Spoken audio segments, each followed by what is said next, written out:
Pelaku jambret tak berkutik saat diringkus tim Rimung Polresta Banda Aceh di kediamannya. Pelaku terbukti menjambret salah seorang pelajar saat pulang mengantar kawannya untuk tugas kelompok. Berikut liputannya.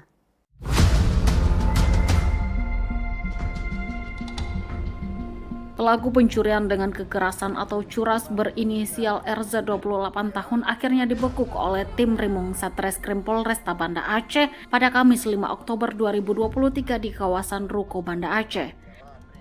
RZ merupakan seorang pelaku curas yang menjambret tas seorang pelajar berinisial AS 15 tahun warga Kampung Pineng, Banda Aceh.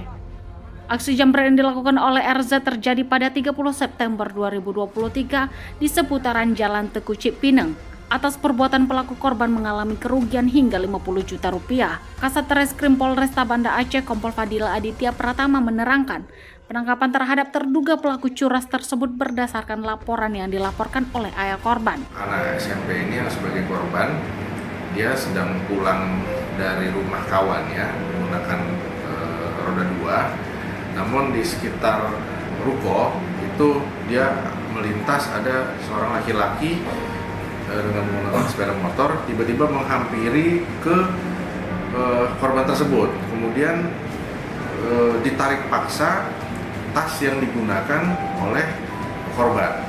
Karena ditarik paksa, korban pun juga perempuan dan masih SMP, karena dia tidak kuat menahan, ya akhirnya dilepas.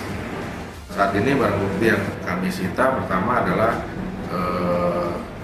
kendaraan yang digunakan, ya, yaitu R2-nya, kemudian juga barang bukti curiannya, yaitu ada iPad Pro, kemudian ada iPhone 14 Pro, ada Apple Pencil, itu yang menjadi sitaan.